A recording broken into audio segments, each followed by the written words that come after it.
nanguwuñu accepter lépp luy affaire góor jigéen. mais Clédor je vous coupe pas la parole. Il faut que mu leer ci bopp nit ñi parce que xam nga Sénégal wax fi dafay jafe. mais on essaie juste rek. laaj mais Clédor est-ce que essayer ngeen approcher kii di Wally Seck avant ngeen koy lyncher en public. Parce que finalement aussi, il est un artiste certes, mais aussi c'est un père de famille Clédor aussi. xam nga Wally kenn lynché wu ko en public. ah mais loolu kenn lynché wu ko en public de moom moo porté plainte. ah mais il s'est senti acculé aussi. parce que non xam nga man su ma defee dara ça peut être l'objet de débat su ma waxee dara pourquoi Clédor wax lii pourquoi Clédor def lii pourquoi Sonko def lii pourquoi bu doon un Sénégalais lambda kenn du ko toppatoo mais c'est les hommes publics qui sont sujets à critique boo nekkee homme public nag da ngay nangu supporter l'œil de la société ñu critiquer la ngay rectifier wu noonu ngay bonifier wu donc c'est pas un acharnement c'est pas un lynchage mais c'est une dénonciation parce que lii dafa ñëw dañu def suñu rassemblement pour la criminalisation du LGBT bëgg a déposer proposition de loi mu nekk en cours léegi mu am une réaction du mouvement LGBT français daal di jël benn liste boobu man sax maa ngi ci ay xalif généraux ñu ngi ci ñoom imam Matar Sarr ak ñoom Ababacar Mboub ñoom Dame Mbodj ñoom ñëpp dañ leen ci dugal pour ni leen persona non grata en France déposer ko au ministère de l'Intérieur pour ñun ñu interdire ñu voyager en France ñu teg ci quelque temps ñoom ñu appeler à la résistance de tous ceux qui sont des LGBT au Sénégal on les a appelés à résister waaw léegi ci contexte boobu bu ñu gisee Wally di fësal ay symbole LGBT bay recevoir en retour ay tweets ak ay messages yoo xam ne dañ koy féliciter ci posture am di ko encourager di ko promettre soutien mais loolu c'est des constats clairs c'est des éléments matériels qui existent moo tax c'est dommage que mu retirer plainte am parce que li doon tax ñu xam ni du acharnement moo doon mu dem jusqu'au bout ñu indi les éléments matériels qui prouvent que lépp lu ñuy def c'est de la promotion de ce mouvement LGBT là te loolu c'est contre nos valeurs et ànd sàmm jikko yi dina taxaw toujours pour dénoncer ay travers ak ay déviations comme Mame Matar Gueye ni ngeen ko déggee muy dénoncer ni à Yoff se prépare une rencontre entre francs-maçons sur notre sol donc yooyu c'est contre nos valeurs parce que la franc-maçonnerie c'est pas une religion c'est quelque chose de satanique donc c'est des contre-valeurs donc yooyu ensemble jikko yi day taxaw thème tout à fait mais Clédor est-ce que mbirum xeex góor jigéen bi ñu ko yemelee rek si ku mel ni Wally Seck wala célébrité yi nga xam ne ñooy affiché wu du ñu fausser complètement le combat est-ce que waruñoo xool aussi suñu biir kër yi parce que am na xale yoo xam ne ay attouchement yoo xam ne seen ay cousin yu leen mag wala seen ay rakki papa wala sax seen ay frère def nañ ko finalement loolu moo leen di dem ba entraîner si boobule mouvement aussi tey est-ce que jotul seen lutte bi aussi ngeen orienté ko dans nos sociétés bien vrai que je dirais que ni tubaab yi di dundee li nga xam ne mooy homosexualité nekkut ñun noonu leen koy dundee mais borom ñaari tur yi ñun ñi nga xam ne ñun dañoo gën a doon xale certes mais yéen ñi nga xam ne peut-être vous avez vécu longtemps am na borom ñaari tur yoo xam ne wala des personnes efféminées ñoo loon nekk si ngénte yeeg ceet yeeg takk gi ñii di togg ñii di jokkalante aussi ndayale yeeg yooyu ou bien je me trompe Clédor non tu te trompes pas léegi voilà suñu lutte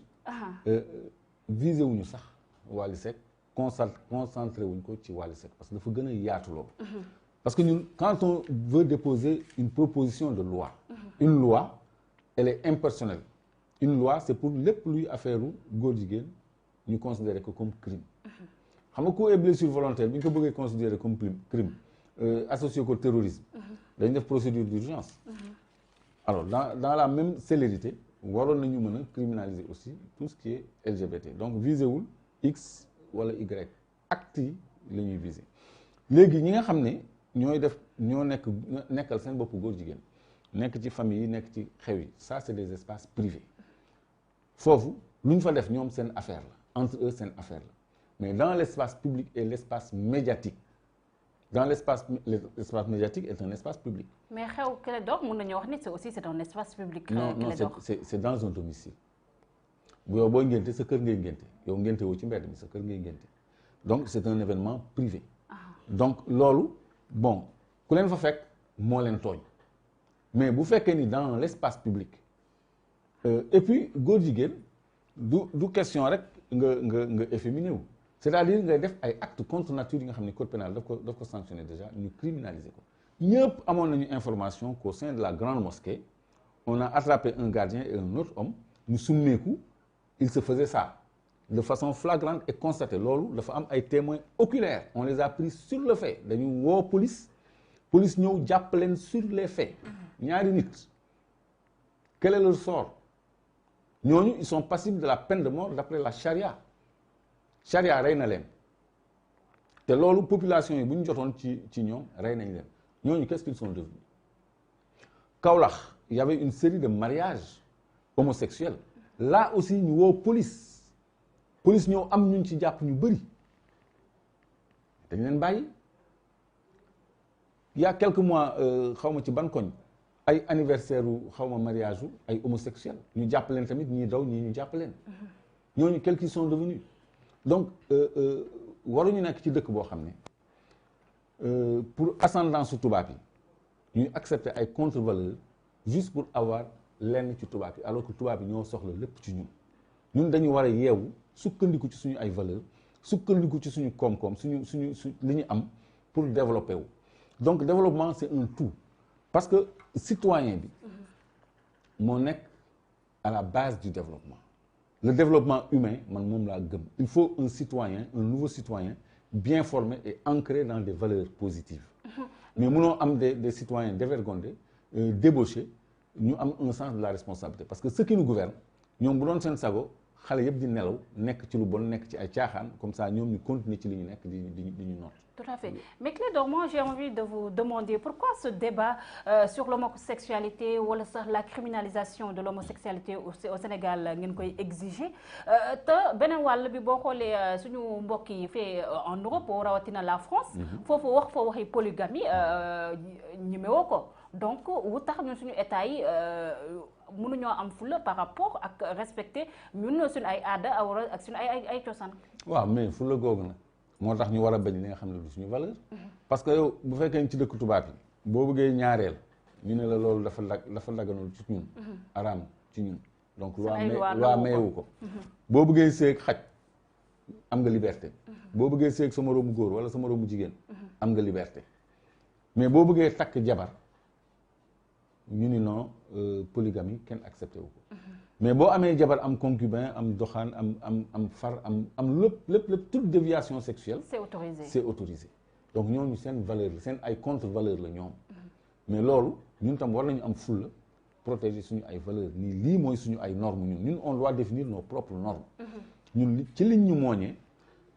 mais ñun am na loo xam ne kenn sañu ko def sa kër boo koy def sa kër da nga koy génn da ngay làqatu. Tout à fait. booy góor jigéen da ngay farantu sax nga am un far normal entre góor ak jigéen sax. da nga koy nëbb.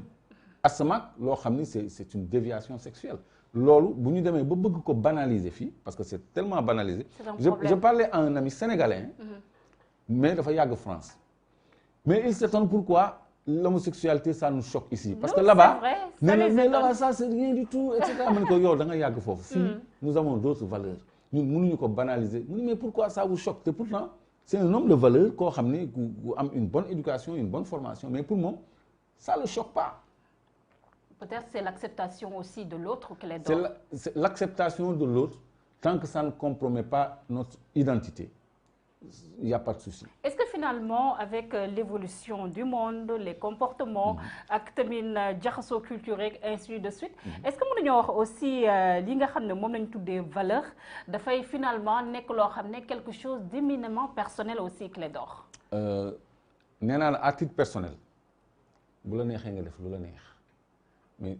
à titre public c'est-à-dire dans les médias et sur la place publique gis nga ñaar ñoo ñu fóonante ci concert bi. bu ñu fóonante woon seen kër ku leen ci wax dara tooñ leen mais bu ñu ko defee publiquement ñu filmer ko et j'ai vu des télévisions qui ont rediffusé encore ces images-là ça je le dénonce loolu aussi c'est une mauvaise chose que ñuy image yooyu waratul génn dans aucune télévision publique ici. mais Clédor est-ce que tant que ñun ñi nga xam ne ñun africains yi rawatina fii Sénégal contrôlé woon suñu cinéma contrôlé woon sax suñu ay xale lu ñu consommé. Parce que dessin animé yi sax fekkee yaay nga da ngay gis de manière subtile dañ ciy jéem a faire passer message li nga xam ne mooy góor jigéen est-ce que la lutte dina yomb Clédor parce que ñun on contrôle rien du tout dañuy consommer rek. Ça dépend de ceux qui sont au pouvoir parce que jamono cinéma dafa amoon lu ñu tuddee woon commission de censure avant de projeter un film il y a une commission qui se réunissait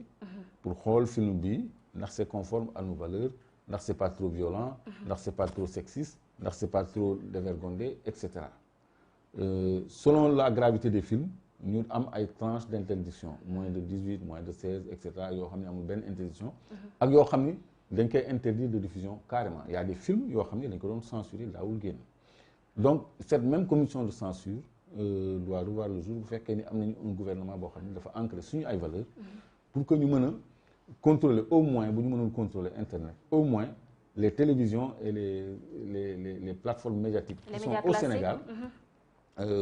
qu'on fasse l'objet de censure je parle pas d'autocensure mais je parle de cette phase de censure